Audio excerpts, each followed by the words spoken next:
Bienvenue dans cette vidéo consacrée à la topographie. Dans cette vidéo, je vais parler de la station libre. Plus spécialement, je vais parler d'une discussion que j'ai eue avec des stagiaires en ce qui concerne la hauteur de l'appareil HI. Faut-il introduire la hauteur de l'appareil HI ou non lorsqu'on travaille avec station libre? Donc ça peut être une question très simple, très banale, mais je voudrais en parler dans cette vidéo avec un exemple que j'ai. Voilà, ici c'est un levé topo que j'ai réalisé et je vais utiliser aussi le simulateur pour faciliter les explications. Bien sûr, je ne suis pas là pour expliquer comment fonctionne le simulateur, mais ça va beaucoup nous aider pour expliquer un petit peu cette vidéo. Voilà, donc bien sûr, donc station libre, il y a le mot station libre. C'est une station ou un point que l'on peut mettre n'importe où sur le terrain afin de pouvoir réaliser une implantation ou bien un levé ou d'autres travaux topographiques. Bien sûr, quand on dit station libre, bien sûr, c'est un point inconnu dont on veut connaître ses coordonnées. Par exemple, ici, je suis en haut d'un talus et je voudrais connaître, bon, ici, dans cet exercice-là, bien sûr, les données, je les ai, le Z, tout ça, mais comme c'est un exercice, on va faire comme si, bien sûr, le Z était inconnu. Voilà, donc, on va tout simplement faire ça, je l'ai, voilà. On suppose qu'on ne connaît rien. D'accord. Donc, le but, on voudrait connaître les coordonnées de ce point X, Y, Z, voilà, pour pouvoir, à partir de là, pouvoir faire un levé ou bien une implantation ou bien tout travaux topographiques. Bon, une station libre, c'est ça. On peut la positionner là où on veut, bien sûr, mais au minimum, on doit avoir deux visées vers deux points cognants coordonnés, deux visées au minimum. Voilà. Bien sûr, la station libre, elle est très pratique. Dans quel cas? Par exemple, bien sûr, si j'ai deux stations qui sont éloignées, et moi, je n'ai pas envie de me déplacer jusqu'à ces stations, stationner par exemple sur 4 ou là sur un, et viser l'une ou l'autre, voilà, et lancer un point, par exemple, dans la zone de se lever. Deuxième cas, par exemple, une des stations n'est pas stationnable, voilà, donc je ne peux pas, donc voilà, donc la station libre est pratique. Par exemple, il y a la visibilité entre les deux stations est impossible pour telle ou telle raison, voilà, il y a un obstacle qui gêne. Quatrièmement, imaginez que j'ai un mur clôture, voilà, ceci est un mur clôture, et j'ai les deux angles de ce mur clôture, voilà. Ah voilà, donc très pratique. À partir des coordonnées de ces deux murs clôture, voilà, bien sûr qu'ils ne sont pas stationnables, je pourrais connaître les coordonnées de ce point. Donc, il y aura que je suis ici, et le porte-réflecteur ira se positionner sur ces deux points à viser. Voilà, donc la station libre, c'est ça. C'est un point dont on veut connaître ses coordonnées. Bien sûr. Dans notre exemple-là, nous allons commencer par parler du premier cas. Donc, la question était, doit-on introduire la hauteur de l'appareil HI ou non quand on travaille dans station libre?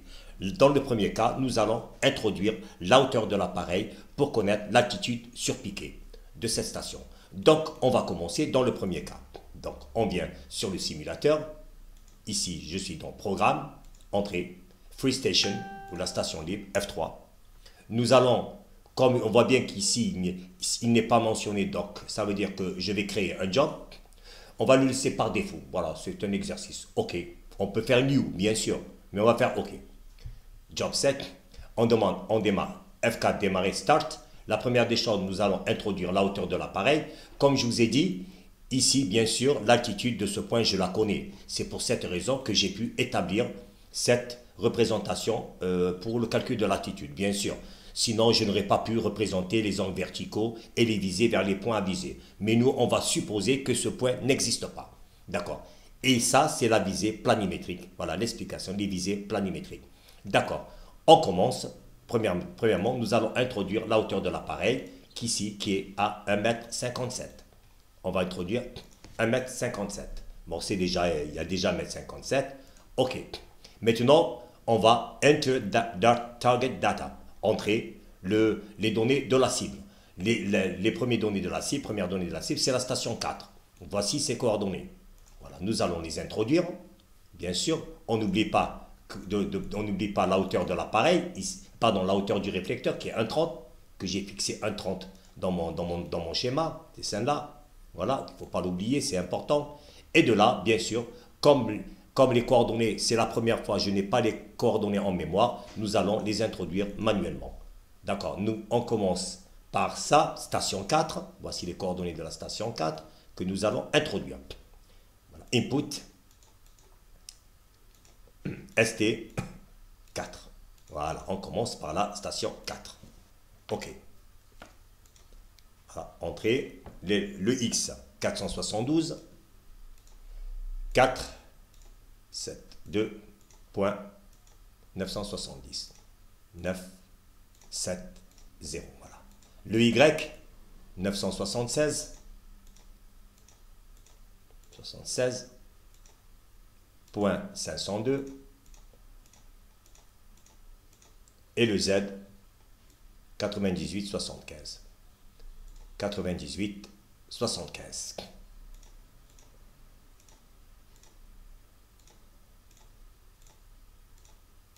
Voilà. Entrée. OK. Bien sûr, une fois qu'on a fait ça, nous devons bien sûr lancer les mesures sur la cible. C'est tout à fait normal. Parce que pour qu'ils puissent calculer les coordonnées d'une station libre, c'est vrai, nous avons les coordonnées des deux points d'appui, la distance de la base, l'angle entre les deux, bien sûr, mais il faut aussi des informations. Il faut bien sûr avoir des mesures sur le premier point d'appui, et de même des mesures sur le deuxième point, le point fixe, la station. Voilà, donc toutes ces informations lui permettront de calculer les coordonnées de la cible. Bien sûr, la première des choses, il ne faut pas oublier, quand je suis en station, bien sûr, au début, je ne suis pas orienté. Donc, mon cercle tourne sur 400 grades dans l'espace. Donc, nous, bien sûr, automatiquement, lorsque je vais me diriger vers la station 4, je vais faire une lecture. On va supposer que c'est cette lecture-là. D'accord? Elle est de 12, déjà 12 546. Voilà. L'angle vertical, c'est un angle vertical. Voilà, c'est une visée descendante. Elle est là, 101 443. Et la distance suivant la pente, elle est de 42 478. Slope distance. Bien sûr, je fais mise à jour pour qu'ils les introduisent et je fais all. Voilà. Next point, point suivant. On fait la même chose, toujours il ne faut pas oublier qu'on est à 1,30. Bien sûr, on va introduire les coordonnées. Ce sont les coordonnées de la station A. Bon, elles ne sont pas mentionnées sur le tableau, mais elles sont mentionnées. Bon, directement, on peut bien sûr confirmer que c'est bien. Voilà, 500 000 et 100. Donc, on va introduire les coordonnées. ST1, ST1. Voilà. Coordonnées 500, input 500, 1000, voilà.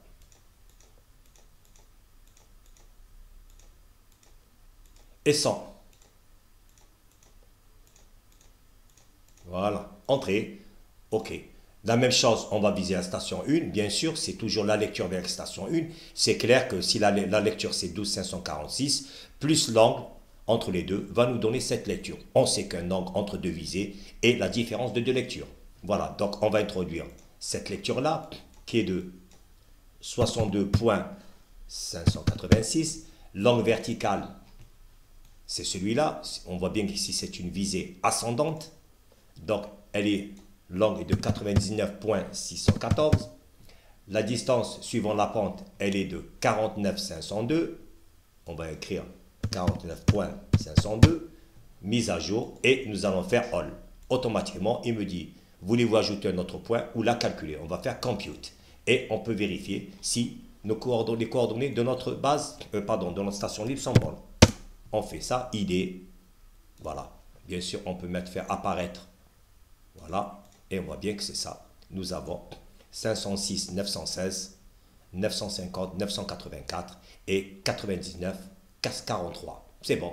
Dès qu'on fait OK, bien sûr, il me dit que je suis orienté. Maintenant, bien sûr, c'est bon, j'ai vérifié les coordonnées. Je peux vérifier. Comment vérifier? Je vais vérifier vers mes deux points.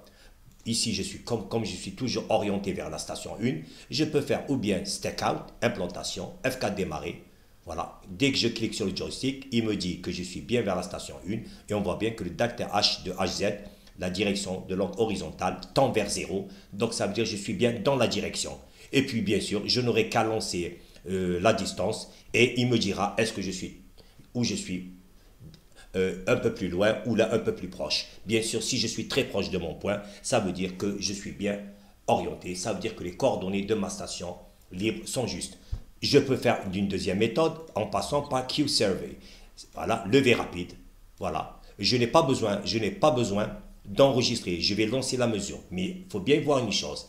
Ici, je suis orienté. Vous voyez bien que les valeurs des mesures, je ne vais pas lui introduire cette valeur ici. Parce qu'il va la considérer comme un gisement.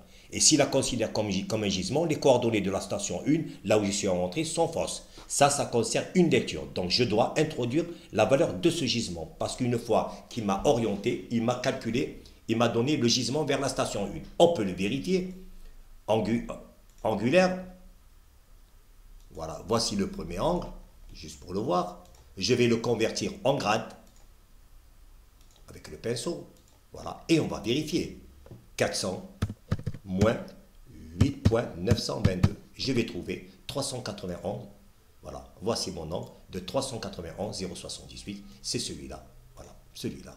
Voilà, c'est sûr. Voilà, 391,07. C'est bien mon angle, mon gisement. Donc ici, je vais mentionner 391.0768. Voilà. L'angle vertical, il est le même parce que je suis toujours orienté vers la station A. La distance sur la pente, c'est la même.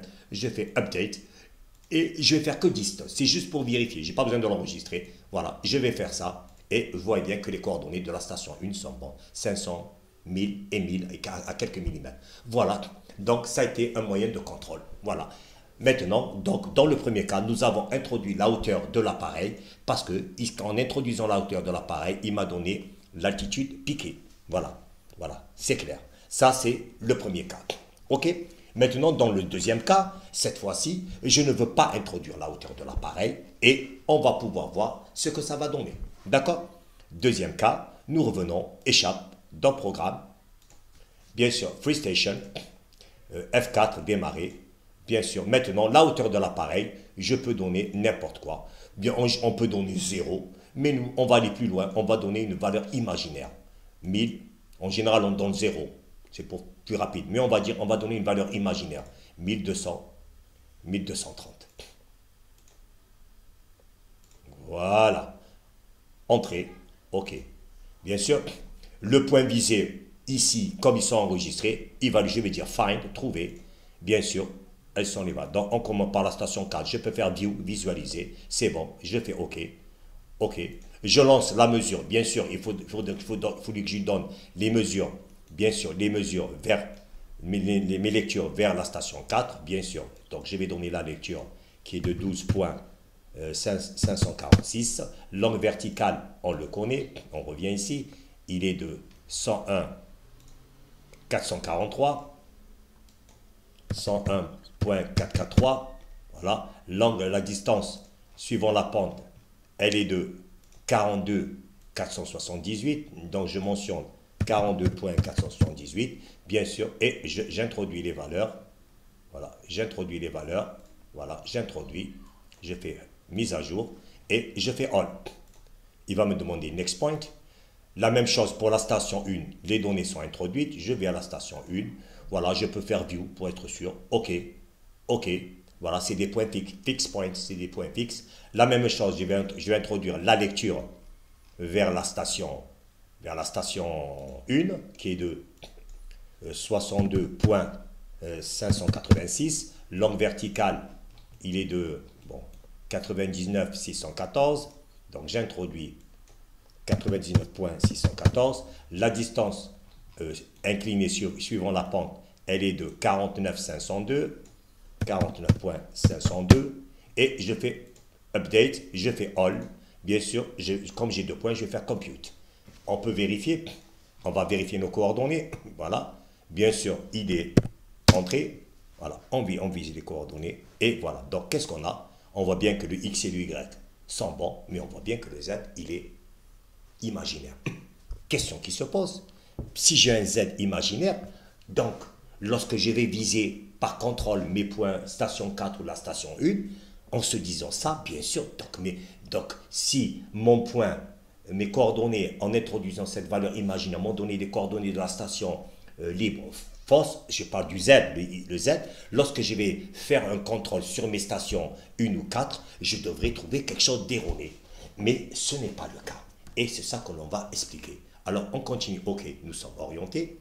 Bien sûr, nous sommes orientés. C'est bon. Donc, bien sûr, on a dit que nous sommes Pardon. Oui, oui. Oui, oui. Ah, pardon, j'ai pas terminé. Je m'excuse. Hein. Veuillez m'excuser. Attendez, je m'excuse. Ah oui, oui, oui, oui, c'est bon, c'est bon. Ok, pardon. Pardon, je m'excuse. Veuillez m'excuser. Veuillez m'excuser. Pardon, je vais m'excuser. Je veuillez m'excuser. Je m'étais arrêté, je crois, quand j'ai fait calculer, échappe. Attendez, pardon, veuillez m'excuser. F4. Station, voilà. Input, je voudrais refaire, s'il vous plaît. Pardon, je vais le refaire. Ok. Fine, je voudrais refaire. Pardon, je m'excuse. Je sais pas, je crois que je ne me suis pas rendu compte. Donc, veuillez m'excuser. Donc, on a rentré cette valeur imaginaire et on va voir ce que ça donne. Oui, je vais refaire, s'il vous plaît. Donc, je fais fine. Je reprends avec la station 4, pardon. Ok. Voilà, je refais la visée. Veuillez m'excuser. Pardon. Je vais refaire la visée sur la station. Oui, je crois que j'ai dû brûler une étape. On va refaire. Hein. 12 points. En introduisant un HI imaginaire. 12.546, pardon. Voilà, j'ai dû peut-être oublier une étape. On va refaire. On va mettre 101.443. Voilà, 101.443. D'accord. Voilà. Et on va introduire la distance suivant la pente. Elle est de 42.478. Update. Voilà. Donc c'est ça. All. Voilà. Next point. Find. Station 1. Ok, on le sait que c'est bon. Voilà, bien sûr, je vais introduire. Je m'étais arrêté ici. Je suis en train de refaire. C'est pas un problème. Voilà. Je vais mettre 62.586. 99, pardon, voilà, c'est 99, 99.614, voilà, 99.614, et bien sûr, la distance inclinée, suivant la pente, de 49.502, 49.502, voilà, update, voilà, et c'est ça, voilà, all, compute, voilà. Voilà, c'était là que je m'étais arrêté. Veuillez m'excuser. On voit bien qu'est-ce que j'avais dit. Donc, c'était là qu'on avait dit, bien sûr, lorsque l'on fait ID, on voit bien que le X et l'Y, c'est bon. Voilà. Et on voit bien que le Z, il est imaginaire. Bon, je m'étais arrêté là, je reprends. En voyant ça, on va se dire que lorsque je vais faire mes contrôles sur mes points d'appui, station 1 et station 4, puisque le Z, il est faux, ou là, automatiquement, lorsque je vais contrôler sur la station 1, station 4, je trouverai mes coordonnées de vérification fausses. Mais ce n'est pas le cas. Donc, nous continuons. OK. Ça veut dire quoi? Que nous sommes orientés, bien sûr. Maintenant que nous sommes orientés, on a dit que l'on peut vérifier ou bien avec stackout c'est pas implantation, ou bien on va aller directement en levé rapide. Levé rapide, bien sûr, voilà. Et on va, bon, ici, on voit bien que je suis orienté vers la station 1, mais moi c'est juste pour vérifier. Donc, le point 1, en réalité, je suis orienté vers la station 1. C'est juste pour vérifier en levé rapide. On a dit que, bien sûr, il faut introduire le gisement 391. C'est là que je m'étais arrêté. Point 0768. Non, la lecture.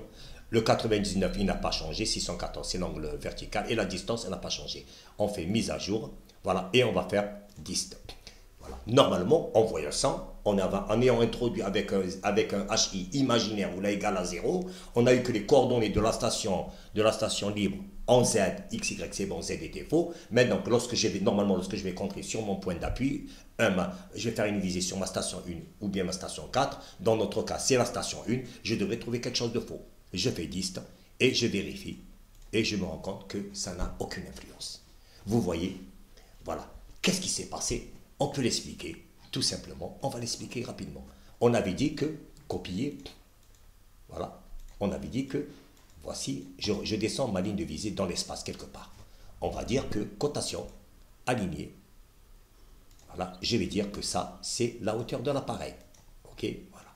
Je lui donner une valeur imaginaire. En général, on donne 0, mais on va donner une valeur imaginaire. On avait dit ici, 1230. Voilà. 230. Ok. Maintenant, ici, on descend ici. On descend cette valeur-là. Je vais écrire ici pardon, donc ici c'est 1230. Et ici, on va écrire la lecture que j'ai trouvée, moins 1128,994. Comment c'est cette valeur que j'ai trouvée. Voilà, moins 1128,994. Ça, c'est quoi? C'est l'altitude de ma station libre. Ça, c'est l'altitude et ça, c'est la hauteur de l'appareil. Faisons le calcul. Donc, on démarre 1128,994 négatif, en négatif, plus 1230 de la hauteur de l'appareil, où je vais me retrouver sur la ligne de visée horizontale.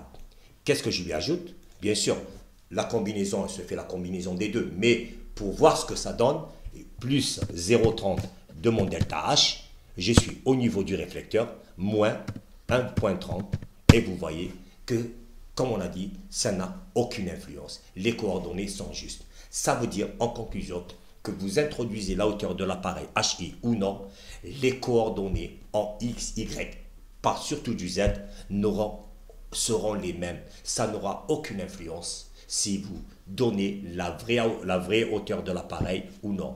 Où est la différence? Maintenant, tout dépend du besoin. C'est la question que l'on va poser. Si par exemple, ce point, par exemple, je veux connaître l'altitude piquée, alors là, l'altitude réelle piquée, alors là, j'introduirai la hauteur de l'appareil. Disons qu'à partir de ce piqué-là, en introduisant la hauteur de l'appareil réel, j'aurai l'altitude réelle au niveau du piqué, c'est-à-dire X, Y, on parle du Z surtout.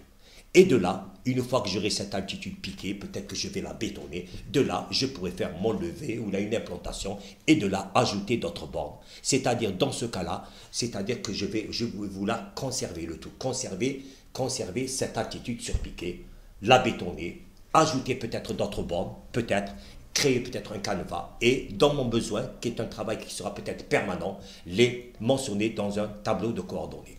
Ça, c'est dans le premier cas. J'ai besoin de l'altitude piquée, alors je devrais lui donner la vraie hauteur de l'appareil pour avoir coordonnées X, Y, il n'y a pas de problème, et avoir le Z.